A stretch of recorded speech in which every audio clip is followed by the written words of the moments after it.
Assalamualaikum warahmatullahi wabarakatuh. Sebelumnya perkenalkan, nama saya Muhammad Aldo Mulyawan dengan NIM 2311513036, yang mana pada kali ini saya akan menjelaskan proyek akhir computer vision yang mana face recognition-nya ini menggunakan metode LBPH.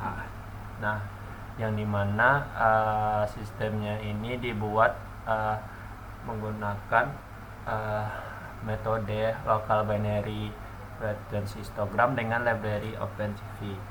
Nah, alasan saya memilih metode ini adalah karena metode ini termasuk ringan dan juga tidak membutuhkan GPU besar, lalu cocok juga untuk dataset wajah yang jumlahnya tidak terlalu besar. Nah, LBPH ini bekerja dengan membaca pola tekstur lokal pada wajah, kemudian membandingkannya dengan bentuk histogram. Nah, pada tahap pertama ini kita melakukan install library, yang mana dari project ini membutuhkan OpenC Contrib Python karena metode LBPH tersedia pada modul CV2.fs. Lalu pada import library dan cek LBPH ini untuk menampilkan library yang digunakan, yaitu seperti OpenCV, NumPy, Pandas, Matplotlib, dan scikit-learn. Nah, itu tuh sistemnya juga mengecek apakah LBPH sudah tersedia. Nah, lalu pada pengaturan awal ini digunakan untuk mengatur folder kerja, ukuran wajah, ratio testing, random seed, dan threshold awal. Nah, yang dimana digunakan sebagai parameter utamanya, yaitu pada tahap ini terlihat bahwa dataset dibaca dari folder atau file zip, yang dimana datasetnya itu disusun berdasarkan folder identitas agar label mudah dikenali. Nah, sistem ini akan mengecek apakah dataset tersedia, lalu mengekstrak file zip jika dataset masih belum dalam bentuk zip. Nah, lalu selanjutnya pada tahap ini, ini digunakan untuk memastikan dataset tidak kosong dan memiliki beberapa identitas wajah. Nah, di sini akan muncul jumlah gambar tiap identitas dihitung. Datasetnya ini terdiri dari 5 identitas dengan total gambar yaitu sebanyak 274. Nah, lalu selanjutnya ini adalah merupakan pembagian dataset menjadi data training dan testing. Data training ini digunakan untuk melatih model, sedangkan data testingnya digunakan untuk menguji model.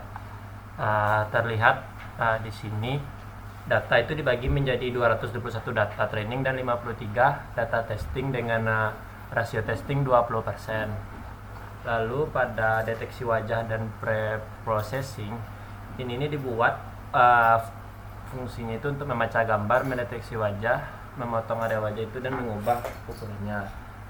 Lalu yang selanjutnya itu pada augmentasi data training, yang dimana kayak seperti terang gelap, flip, atau rotasi kecil, itu tujuannya agar model lebih tahan terhadap variasi gambar, yang mana ini dibuat fungsinya untuk menghasilkan variasi gambar training agar jumlah data bertambah.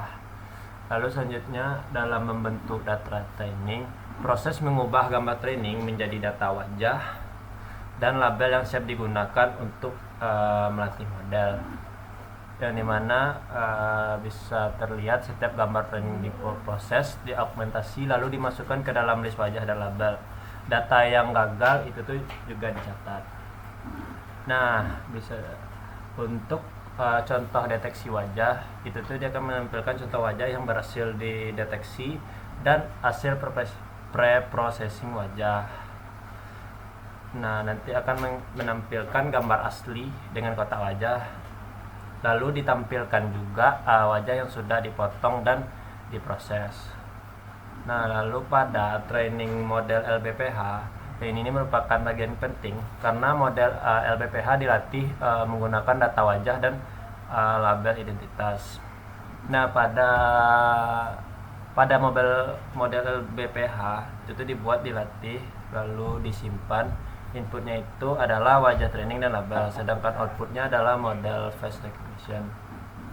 Lalu pada prediksi data testing ini menunjukkan bahwa data testing diprediksi untuk mendapatkan nama prediksi dan nilai confidence, dan juga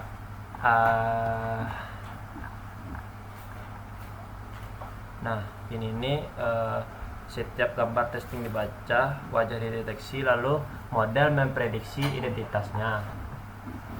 Lalu selanjutnya pada pengujian threshold, sel ini itu tuh menunjukkan penggunaan threshold untuk menunjukkan apakah hasil prediksi diterima atau dianggap unknown.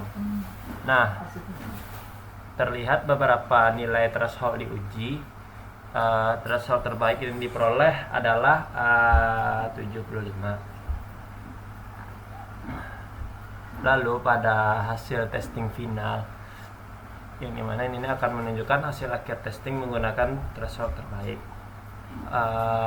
yang dimana ditampilkan hasil akhir dari 53 data testing, 35 benar dan 18 salah dengan akurasi sekitar 66,04%. Lalu pada conversion matrix ini digunakan untuk melihat identitas mana yang sering benar dikenali dan identitas mana yang sering tertukar. Ini dibuatnya classification report dan conversion matrix untuk mengevaluasi performa model. Nah, pada grafik confidence ini terlihat pada LBPH confidence yang lebih kecil berarti wajah lebih mirip dengan data training. Terlihat nilai confidence setiap data testing divisualisasikan agar mudah dianalisis.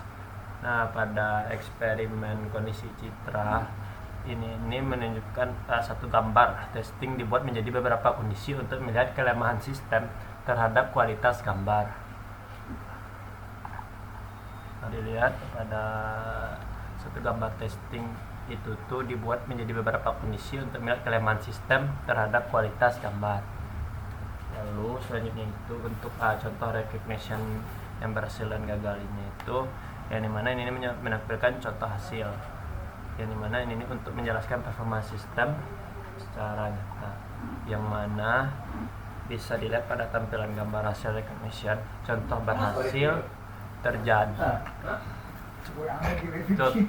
Contoh berhasil terjadi saat prediksi sama dengan nama asli, sedangkan contoh gagal terjadi saat wajah asli diprediksi sebagai identitas lain.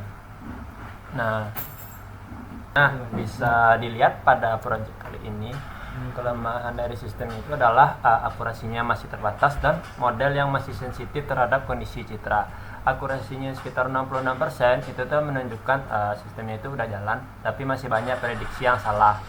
Penyebabnya itu mungkin bisa dari jumlah dataset yang belum terlalu besar, variasi gambar antara identitas yang belum seimbang, kualitas gambar yang berbeda-beda, atau serta metode LBPH yang hanya melihat pola tekstur lokal. Nah, dampaknya itu untuk beberapa wajah bisa tertukar dengan identitas lain. Nah, bisa disimpulkan dari proyek ini adalah mana sistem recognition-nya ini berhasil dibuat gitu. Yang mana sistemnya mampu membaca dataset, membagi data, mendeteksi wajah, melakukan pre-processing, melatih model, melakukan prediksi dan mengevaluasi hasil. Nah, dari 53 data testing, sistem mendapatkan 35 prediksi benar dan 18 prediksi salah dengan akurasi sekitar 66,04%. Baik, mungkin sekian hasil penjelasan dari proyek saya kali ini. Jika ada salah mohon dimaafkan. Wassalamualaikum warahmatullahi wabarakatuh.